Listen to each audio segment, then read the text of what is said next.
तो कैसा है आप सब? आशा है आप लोग मस्त होंगे, स्वस्थ होंगे और तंदुरुस्त होंगे। चलिए, इस क्लास 10 का न्यू चैप्टर है, चैप्टर नंबर 3 है। चैप्टर का नाम है दो चर वाले रैखिक समीकरण। हमने इसके सेकेंड चैप्टर आपको डाल दिया था बहुपद, पूरा इसमें क्लियर बता दिया था ना कि इसमें कैसे होता है कैसे नहीं होता है। अब आपका न्यू चैप्टर है, चैप्टर 3 है, ठीक है, क्लास 10 का, जिसका नाम है दो चर वाले रैखिक समीकरण। अब जो लिखा हुआ है दो चर वाले रैखिक समीकरण, इसका क्या मतलब है, हम इसके क्या इसमें क्या पढ़ना है, किसके बारे में पढ़ना है और कौन सा समीकरण के बारे में पढ़ना है, ठीक है। ये देखिए यहाँ पे लिखा हुआ है समीकरण। अब सुनिए, यहाँ पे एक टर्म लिखा हुआ है चर। हमने आपको बताया था बहुपद चैप्टर में, आप अगर नहीं पढ़े हो तो फिर सुन लीजिए। चर मतलब होता है वेरिएबल। अब वेरिएबल कहने का मतलब क्या होता है बता रहे हैं। जैसे हमने दो वैल्यू लिया, जैसे यहाँ पे लिखा देखिए 4x + 3y + 8, हमने दो कुछ लिया। यहाँ दिख रहा होगा एक x एक y है, इसमें दो दिख रहा है। जो x और y इसी को बोलते हैं वेरिएबल। इसमें देखिए वेरिएबल दो दिख रहा है ना, दो कहने का मतलब हम x देखो x की जगह कुछ भी डाल सकते हैं और y की जगह भी कुछ और डाल सकते हैं, दोनों को अलग डाल सकते हैं। जैसे इसमें 4 ले लीजिए, दोनों इसका वैल्यू क्या सेम सेम तो नहीं होगा, क्योंकि इसका दिख रहा है ये x है एक y है, दोनों तो अलग अलग है। जो अलग है इसी को बोलते हैं वेरिएबल, ठीक है। आगे सुनिए फिर क्या लिखा है, फिर लिखा है रैखिक समीकरण। अब समीकरण क्या होता है, रैखिक मतलब होता है ना उसका पावर, x का पावर क्या होना चाहिए 1 होना चाहिए, ठीक है। जैसे यहाँ पे लिखा हुआ है 4x + का 3y + का 8 बराबर में 0, 0 कुछ भी चलेगा। यहाँ दिख रहा होगा दो वेरिएबल है x और y, दो वेरिएबल आपको दिख रहा है और इसका पावर भी क्या है 1 1, देखिए तो दोनों साइड है, तो इसको बोलेंगे समीकरण। क्या बोलेंगे, समीकरण बोलेंगे। क्यों बोलेंगे, क्योंकि इसमें दिख रहा होगा दो, इसमें क्या है वेरिएबल है और इसका पावर भी क्या है एक सेम सेम है, एक रैखिक है रैखिक और दोनों जोड़ा में है, किसको बोलेंगे समीकरण। क्या उसको बोलेंगे समीकरण बोलेंगे। अब थोड़ा ध्यान दीजिए, हमने इस टाइप का कुछ और आपको चैप्टर 2 में पढ़ा था, इस टाइप कुछ इक्वेशन आता था उसको सॉल्व करते थे। अब ये दोनों में अंतर क्या है, उस चैप्टर में इस चैप्टर में अंतर क्या है बता रहे। हमने आपको बहुपद चैप्टर में पढ़ाया था, जैसे 4x² + का 8x + का 9, हम इसको बोलते थे शून्यक फाइंड करें। लेकिन इसमें थोड़ा ध्यान दीजिए, इसका जो वेरिएबल क्या है सिर्फ एक है, सिर्फ एक से, देखिए यहाँ भी x है यहाँ भी x है, वेरिएबल एक है। लेकिन इसका दिख रहा होगा रेखिक कितना है, दो है, पावर तो है ना। अगर ऐसा होगा और इसके बराबर कुछ नहीं, बस ऐसे ही लिखा होगा जो इसका वेरिएबल एक हो और घात भी कितना हो, दो होना चाहिए, तब इसको बोलते थे क्या है, एक बहुपद है। क्या है, एक बहुपद है। लेकिन समीकरण बता रहे क्या होता है उसमें थोड़ा सा डिफरेंस होता है। क्या बता रहे देखिए, इसमें क्या होना चाहिए, इसका दो वेरिएबल होना चाहिए, साथ में एक चर भी होना चाहिए और बराबर में 0 होना चाहिए। दिख रहा है देखिए, तो इक्वल में भी क्या होना चाहिए 0 होना चाहिए, 0 या फिर कोई नंबर होना चाहिए। अगर ऐसा रहेगा कंडीशन तब इसको बोल देंगे ये क्या है, एक समीकरण है। क्या है, एक समीकरण है। क्या इसको बोलेंगे, समीकरण बोलेंगे। फिर से एक बार सुनिए, हमने क्या बताया, यहाँ पर दो वेरिएबल देगा जिसका पावर 1 1 होना चाहिए और बराबर में 0 देगा, बराबर में 0, तब इस केस में इसको बोलेंगे समीकरण। अगर सिर्फ यहाँ पर एक पावर मतलब पावर 2 होगा और उसका वेरिएबल सिर्फ एक होगा, बराबर कुछ नहीं दिया होगा, तब इसको बोलते थे बहुपद। चलते हैं एक बार देख लीजिए।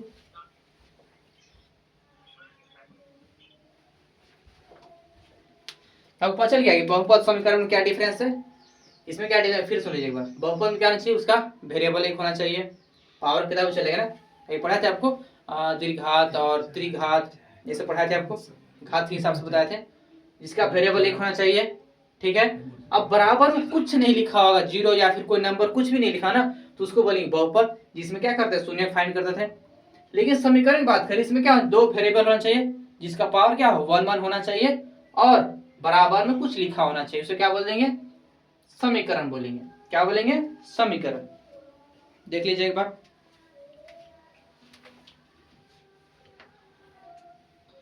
जैसे देखिए यहाँ पे लिखा हुआ है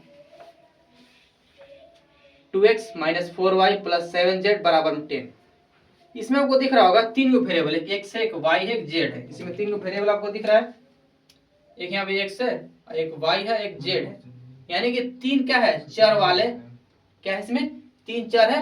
अब कौन सा समीकरण, रैखिक, मतलब इसका पावर देखिए 1 1 है, इसको क्या बोलेंगे, तीन चर वाले रैखिक समीकरण। क्या बोले इसको, तीन देखिए इसका है वेरिएबल है, यानी कि 3 चर वाले रैखिक, मतलब जिसका पावर 1 1 है, समीकरण, इसको बोलेंगे 3 चर वाले रैखिक समीकरण। ठीक है। सेकंड क्या लिखा हुआ है, 3x² + 9y + 8। इसमें दिख रहा होगा वेरिएबल 2 है, लेकिन पावर देखिए क्या है, स्क्वायर, इसका बोलेंगे 2 चर वाले दीर्घात समीकरण। क्या बोलेंगे, दीर्घात, मतलब पावर इसका 2 है तो उसे क्या बोल देंगे, दीर्घात समीकरण। ठीक है। फिर देखिए तीसरा में 4x + 9y + 8 = 0। इसमें दिख रहा है 2 तो चर है, लेकिन क्या उसका पावर 1 है, जिसका बोलेंगे 2 चर वाले रैखिक समीकरण, जो कि इसी के बारे में हम क्या करना है, पढ़ना है ना, इसी के बारे में हम लोग को पढ़ना है। ठीक है। आप सुनिए इधर, आप दिख रहा होगा फोर्थ में x² + 9x³ + 5, दोनों x है, वेरिएबल देखिए अलग नहीं है, इसको बोलेंगे एक चर वाले दीर्घात समीकरण। क्या बोलेंगे, एक चर वाले दीर्घात समीकरण।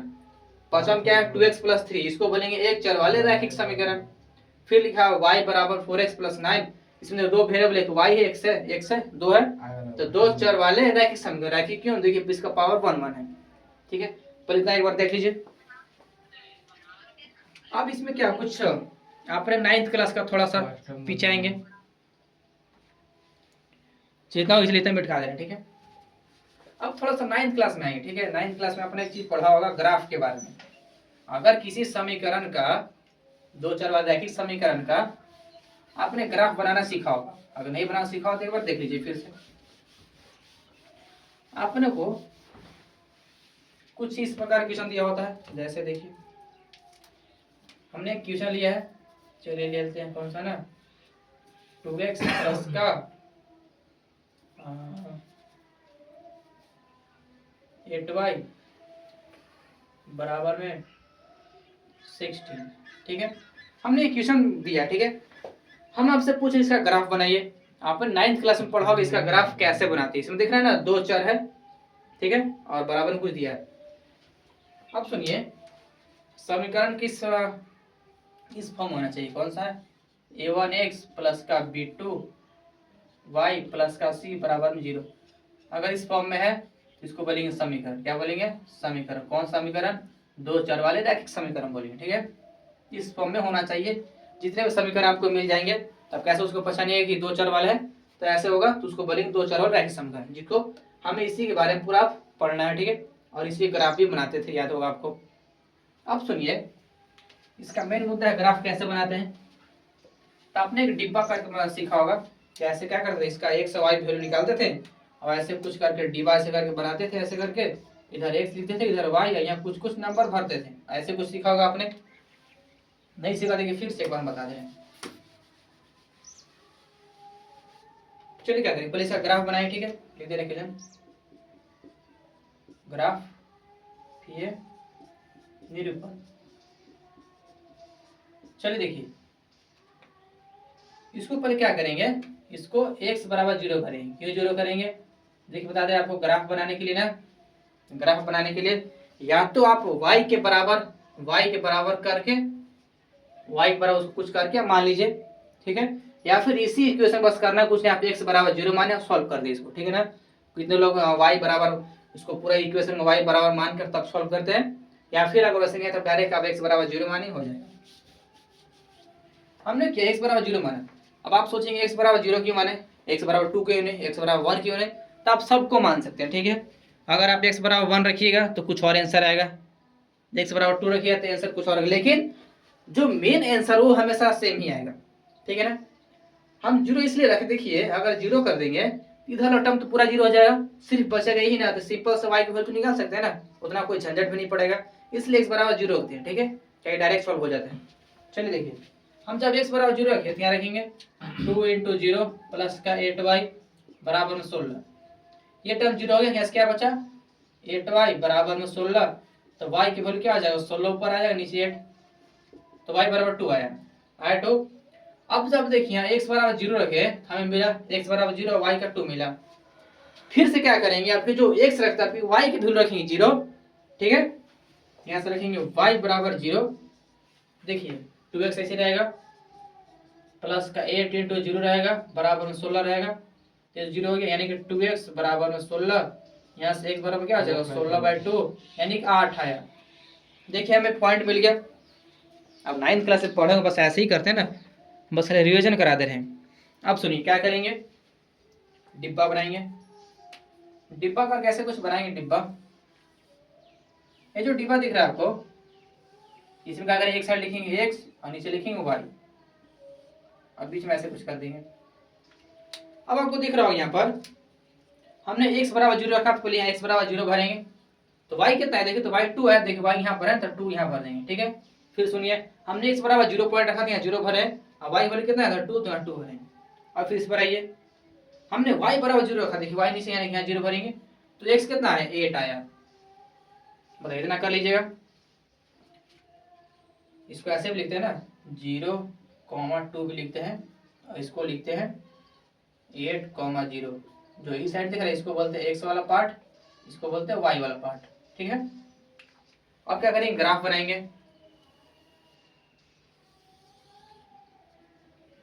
अब इसमें दिख रहा होगा सबसे हाईएस्ट नंबर कहाँ तक गया है, 8 तक गया है, तो 8 तक पहले काउंट करके लिख लेंगे। इसमें यहाँ पर 0 होता है पता है आपको, 1 2 3 4 5 6 7 8 9, 8 तक ना, चलिए 9 तक होगा कोई बात नहीं, 1 2 3 4 5 और 6 हो गया, 7 8, इसको y बोलते हैं, इसको x बोलते हैं। देखिए पूरा नंबर पॉजिटिव है ना, इसलिए पूरा पॉजिटिव ग्राफ बनाए, ठीक है। दिख रहा है आपको अच्छे से, चलिए ठीक दिख रहा है। अब इसमें थोड़ा ध्यान दीजिए, x का वैल्यू 0 आया था, 0 यहाँ मिलता है, एक यहाँ पॉइंट आएगा। जब x 0 हो तो y कितना है 2, तो y कहाँ है देखो ऊपर 2, यानी 2 यहाँ पर एक पॉइंट है, ठीक ठीक है। अब देखिए फिर से x 8 आया था, तो y कितना था 0 था, यहाँ पे 0 था, 8 कहाँ 8, देखिए तो यहाँ पर है 2 पॉइंट मिला है, मिला ना, देखिए यहाँ मिला, यहाँ बस ये दोनों ग्राफ को मिला देना है। तो ग्राफ को देखिए, कुछ स्केल तो मेरे पास नहीं है ना, थोड़ा सा एडजस्ट कर लीजिएगा, ग्राफ कुछ खराब हो रहा है। ग्राफ देखिए कुछ इस प्रकार जाएगा, ये किसका ग्राफ है, तो आप लिख दीजिए इक्वेशन को 2x प्लस का 8y बराबर 16, बस हो गया। ऐसी कुछ ग्राफ क्रिएट करते थे। अगर इसमें समीकरण 2 रहता ना, एक और जैसे हम लिख दे रहे हैं यहाँ पर, एक और समीकरण हो जाएगा, जैसे हो गया 8x प्लस का 4y 32, एक पहला समीकरण है, दूसरा समीकरण है। आप क्या करते, दोनों को ऐसे सॉल्व करते, अब फिर डिब्बा 2 को आता था, ठीक है, बस ऐसे ही करते हैं। देखिए इस डिब्बा के लिए एक ऐसा लाइन आता, अब मान लीजिए सेकेंड डिब्बा रहता कुछ इस प्रकार ऐसे रहता, तो बस आप 2 लाइन को ऐसे ग्राफ बना सकते थे, ठीक है। तो यहाँ पर सिर्फ हमारे एक लाइन वाला था, इसलिए एक वाला ही बना है ना, तो आप 2 लाइन बना सकते हैं, ठीक है। बस करना कुछ नहीं है, जो इक्वेशन दिया होगा, ठीक है, उसको पहले देखेंगे किस फॉर्म में है, तो ax1 प्लस b1 2y अगर इस फॉर्म में रहेगा, इस समीकरण में रहेगा, तब इसको क्या करेंगे, x बराबर 0 मानेंगे, ऐसे करके फिर y कुछ आएगा, फिर y को 0 मानेंगे, फिर x कुछ आएगा, ऐसे डिवा बनाएंगे और ऐसे कुछ करेंगे। और देखिए फिर ऐसे देखेंगे x बराबर 0 था तो 0 यहाँ पर है, तो y कितना था 2 था, तो y देखिए 2 यहाँ पर था। फिर x बराबर 8 था, तो देखिए 8 था तो y 0 था ना, 0 यहाँ पर, 2 पॉइंट देखिए मिल गया, बस दोनों को ऐसे मिला दीजिए, हो गया, और कुछ नहीं करना था। देख लीजिए बराबर।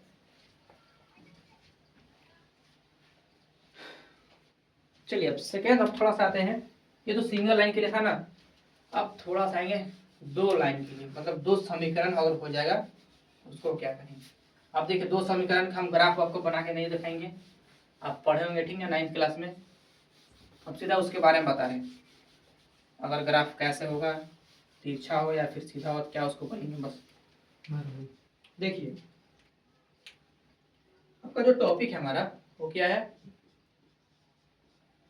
2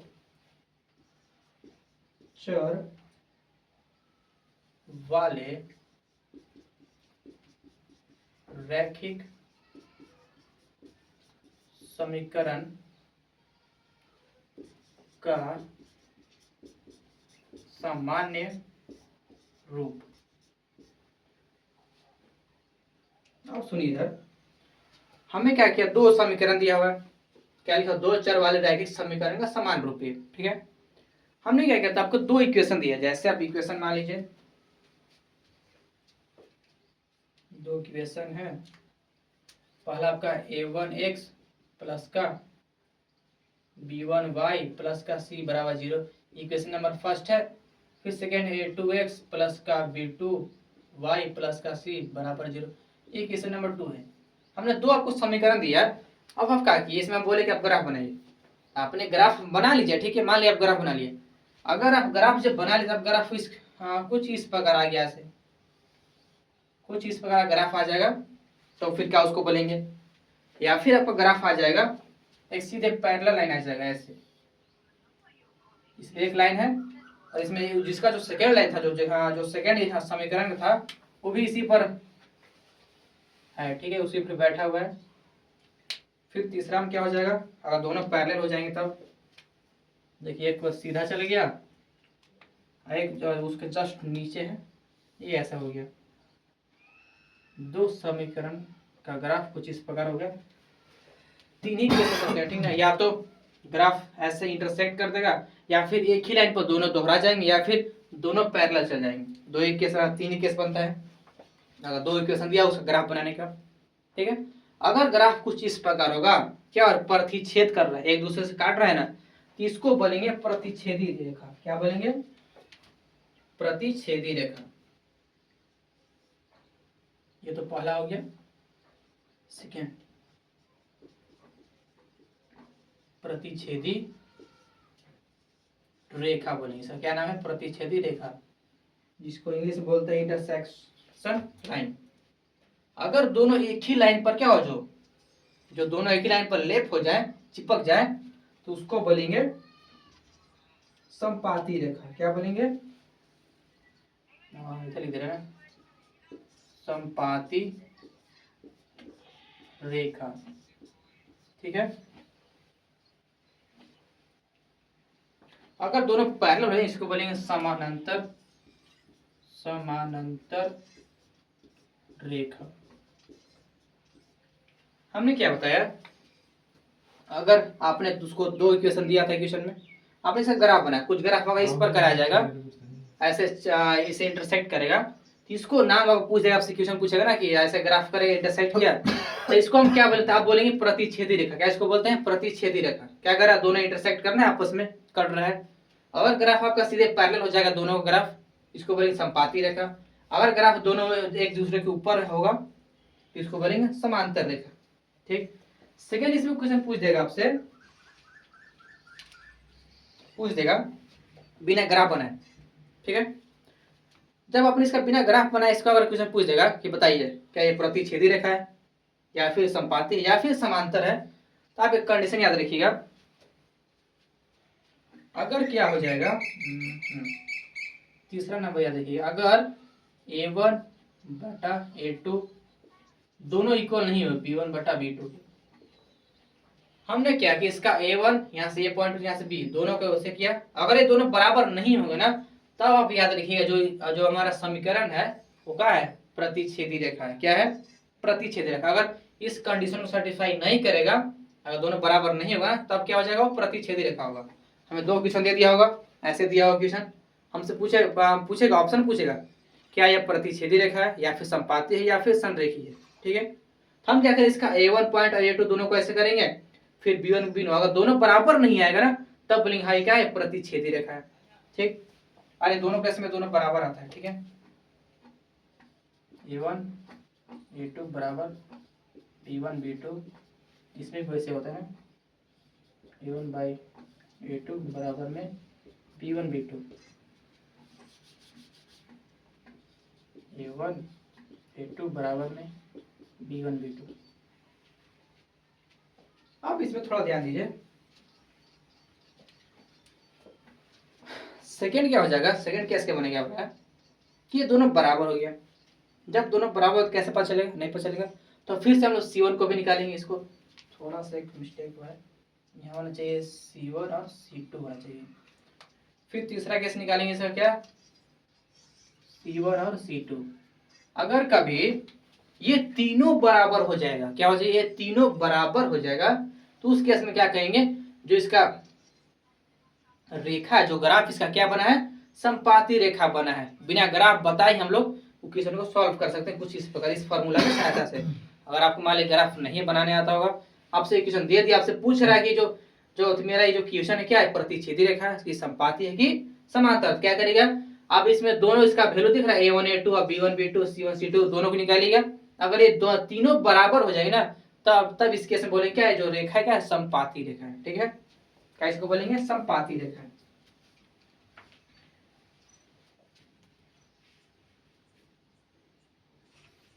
अगर सेकंड सुनिए, जब ये दोनों बराबर हो जाएगा तो नहीं पता चलेगा। इसका फिर से C1 भी निकालेंगे। जब अगर हम C1 C2 निकाले, दोनों बराबर नहीं आए, फिर क्या होता है, अगर A1 A2 और B1 दोनों बराबर आ गया, लेकिन अगर C1 और C2 बराबर नहीं है, तब केस में क्या बोलेंगे, जो मेरा ग्राफ बना क्या है, समांतर रेखा का बना है ग्राफ। क्या बना है, समांतर रेखा का ग्राफ बना है। ठीक है, अब इसमें चौथा क्वेश्चन बन सकता है इसका हल। चौथा चलिए इससे ले लेंगे। अब चौथा पूछेगा ये जो मेरा इक्वेशन है इसका कितने हल होगा, कि को हल होगा, ये भी पूछ सकता है। ठीक है, तो पहले क्या करेंगे, पहले A1 A2 ऐसे निकालेंगे। ठीक है, A1 A2 निकाल लेंगे। अब B1 B2 दोनों अगर बराबर नहीं आएगा, तब इस केस में क्या करेंगे, दोनों अगर बराबर नहीं आएगा ना, तब आप हमेशा याद रखिए इसका जो हल है क्या आएगा, सिर्फ एक ही हल आएगा। क्या आएगा, एक हल ही आएगा, जब दोनों ऐसे बराबर नहीं होंगे तब। ठीक है, अगर तीनों बराबर हो जाएंगे ना, तो इसका जो हल है क्या होगा, अनंत हल आएगा। क्या आएगा हल, अनंत हल आएगा, अनंत हल आएगा। अगर A1 A2 और B1 B2 दोनों बराबर आएंगे, लेकिन C1 C2 बराबर नहीं आएगा ना, तो इस केस में कोई हल नहीं होगा। क्या होगा, कोई हल नहीं। बस एक रामायण जैसा है, आप थोड़ा सुनते रहिए, जब क्वेश्चन का तो पूरा आपको समझ आ जाएगा। ठीक है ना, उसमें पूरा बता देंगे। अब सुनिए, अगर इसका कोई हल है, कोई भी हल है, हल देखिए एक है फिर अनंत है, उससे कोई मतलब नहीं है। अगर हल आएगा उसका ना, इसको बोलेंगे संगत निकाय। क्या बोलेंगे, कौन से लिखते हैं, चलिए लिख देते, इसको बोलेंगे संगत निकाय। क्या बोलेंगे, संगत निकाय। अगर हल आएगा तब, देखिए इसमें भी हल ही आ रहा है, अनंत है या फिर एक हल, कोई मतलब नहीं, इसको बोलेंगे संगत निकाय।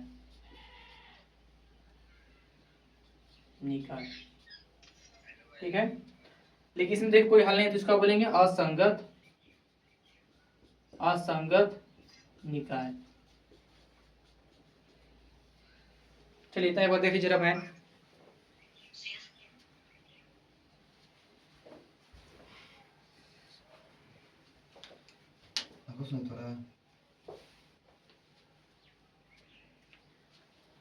चलिए हो गया। देखिए एक बात करना चाहेंगे, आप हमेशा रिस्क बढ़ा लीजिए। क्या कीजिए, आप हमेशा रिस्क बढ़ा लीजिए। अगर हार गए तो, अगर जीत गए तो, चलिए खराब हो गया, छोड़ दीजिए इसको, इसको लास्ट में बताएंगे। ठीक है,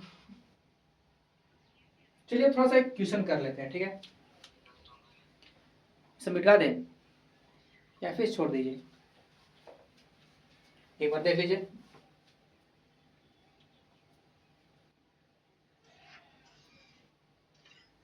चलिए वो शायरी बोल ही दे रहे हैं कि रिक्स हमेशा बढ़ा लो, कि रिक्स हमेशा बढ़ा लो, जीत गए तो घर वाले खुश, जीत गए तो घर वाले खुश, अगर हार गए तो पड़ोसी खुश। चलिए हो गया आपका। चलिए मेरे पास एक क्वेश्चन है, चलिए मिटा दे सबको क्वेश्चन को। चलिए थोड़ा सा ये सब छोड़ दे रहे हैं ना, बस खाली क्वेश्चन ऊपर लिख दे, ये ग्राफ को हटा दे, इसको भी हटा दो ऊपर को। देखिए मेरे पास क्वेश्चन है, क्वेश्चन क्या लिखा हुआ है, 6x माइनस का 3y, नहीं थोड़ा समीकरण, थोड़ा सा फॉर्म में, समीकरण 5x माइनस का 15y बराबर में 8 और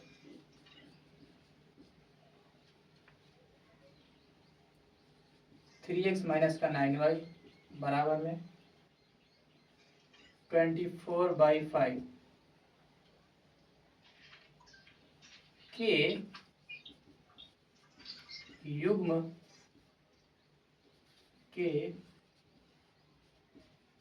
का, जिसमें पहला ऑप्शन दिया हुआ है एक हल, दूसरा दो हल, तीसरा अनेक हल और चौथा दिया है कोई हल नहीं। देखिए मेरे पास दो समीकरण हमको बताए थे आपको, जिसमें दो आपको क्वेश्चन दे दिया होगा, ठीक है, कुछ नीचे वाला फॉर्म में बताए थे ना आपको।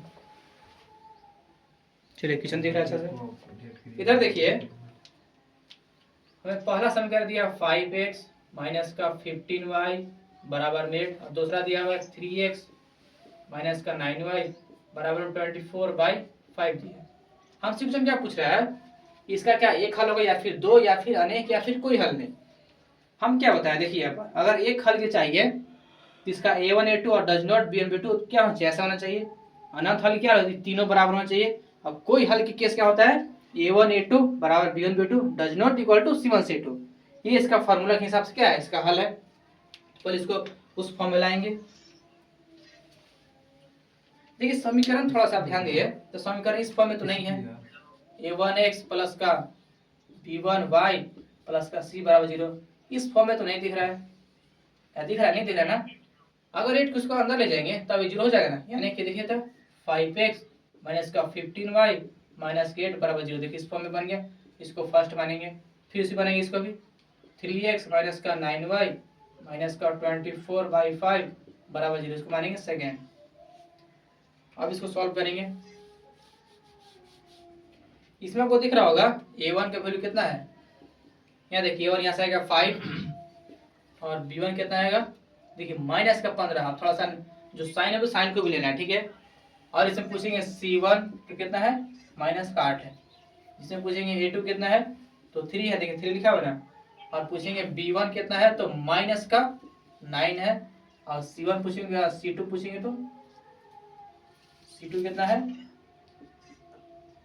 माइनस का 24/5 है। हमें पता करना है इसका कितना हल है, एक हल है कि अनेक हल है कि कोई हल नहीं है।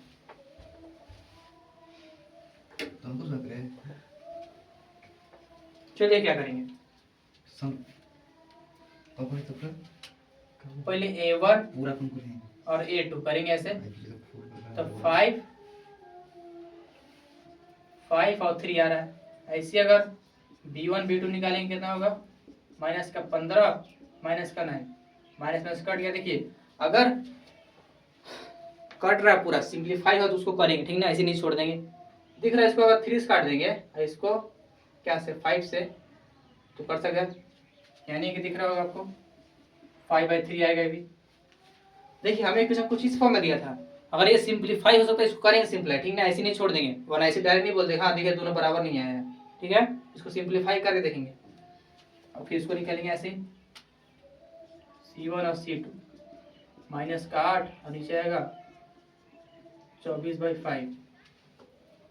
तो 5 देखिए ऊपर चल जाएगा, क्या हो जाएगा 8 × 5 और नीचे आएगा 24, 8 + 40 हो जाएगा ऊपर, नीचे 24 हो जाएगा।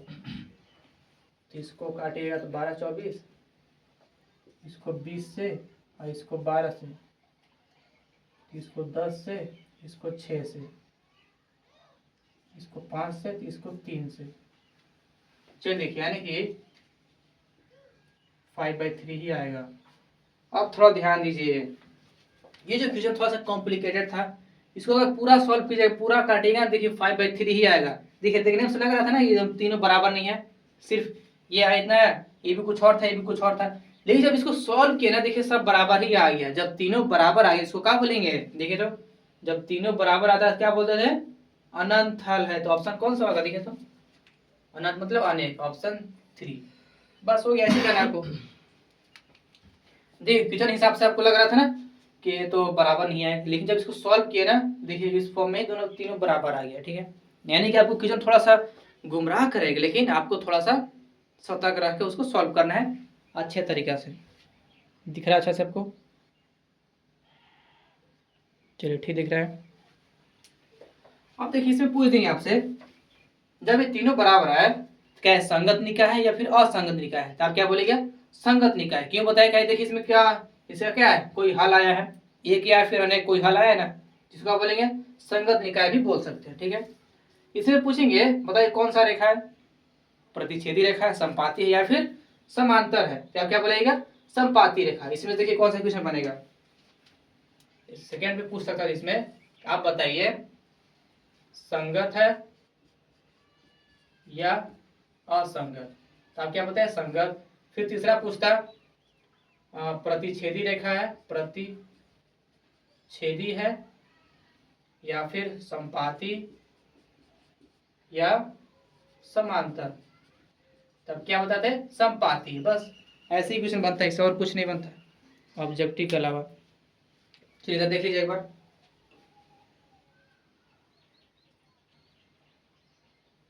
चलिए एक और क्वेश्चन करवा दे, उसके बाद फिर क्लास को यहीं बंद कर देंगे।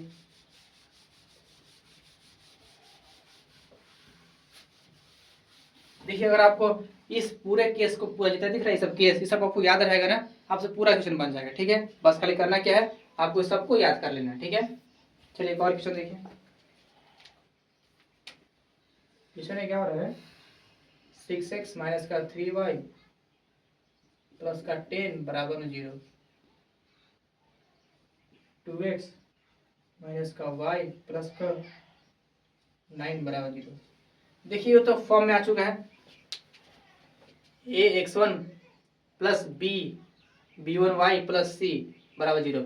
मतलब इस फॉर्म में था, इसको चेंज तो नहीं करना है, डायरेक्ट इसका निकालेंगे। ठीक है, चलिए इसमें हम क्या क्या पूछ रहे हैं बता दे रहे हैं। अभी इसमें पहला पूछ रहे हैं एक क्वेश्चन, मतलब पहला क्वेश्चन मेरा है, चलिए लिख दे रहे हैं ऑप्शन। क्या ये प्रतिच्छेदी रेखा है? प्रतिच्छेदी रेखा है या संपाती या समांतर? सेकंड पूछ रहे हैं क्या ये एक हल इसका होगा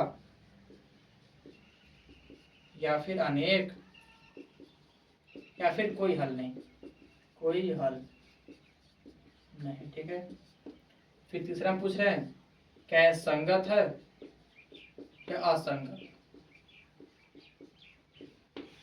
चलिए स्टार्ट करते हैं। पहले क्या करेंगे, उसको पहले a1 और a2 को लिखेंगे। यहाँ पर आपको दिख रहा है, देखिए सॉल्यूशन इधर कर रहे हैं ना। देखिए a1 बराबर कितना हो जाएगा, 6 है, देखिए यहाँ पर 6 लिखा हुआ है। ठीक है, और b1 बराबर क्या हो जाएगा, देखिए तो यहाँ पर माइनस का 3 और c1 पूछेंगे क्या हो जाएगा, तो प्लस का 10 है, देखिए सिर्फ प्लस का 10 है। ठीक है ना, फिर ऐसे पूछेंगे a2 तो क्या हो जाएगा, 2 है। फिर ऐसे b2 पूछेंगे तो देखिए माइनस का 1 है ना कि y, तो माइनस का 1 हो जाएगा। फिर ऐसे पूछेंगे c2 तो क्या हो जाएगा, प्लस का 9। हमने बस इसको देखकर वहां पर ऐसे लिखा है। ठीक है, अब क्या करेंगे, उसको a1 a2 करेंगे, a1 इंटू a2 क्या हो जाएगा, देखिए तो 6 और 2 कटेगा, 3 से कट जाएगा, यानी कि 3 और 1 आएगा। ठीक है, ऐसे करेंगे। फिर b1 कितना है, माइनस का 3 और माइनस का 1 कट जाएगा, यानी क्या आ जाएगा, 3 1 ही आएगा। फिर ऐसे c1 c2 करेंगे तो 10 और ऊपर 9, ये कुछ से कटेगा, काट दीजिए। तो मेरे ख्याल से अब तो नहीं कटेगा, क्योंकि देखिए अगर इसको 3 से काटिएगा तो ये तो 9 10 है, 3 से कोई से नंबर से नहीं कटेगा ये।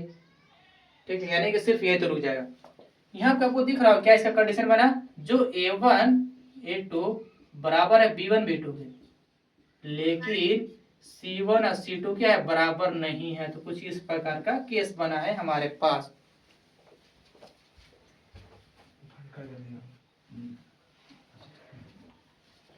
जब इस केस बनेगा तो इसको क्या बोलेंगे, समांतर रेखा है। कौन सा रेखा है, समांतर, यानी कि आप इस पर टिक मारिएगा, यहाँ पर दिख रहा है समांतर, बस।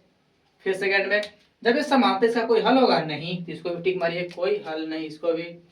और सेकंड पूछेंगे मतलब तीसरा में कि संगत है कि असंगत, आप क्या बताइएगा, असंगत। बस ऐसा ही क्वेश्चन बनाना है। चलिए ठीक है, थैंक यू आज के लिए।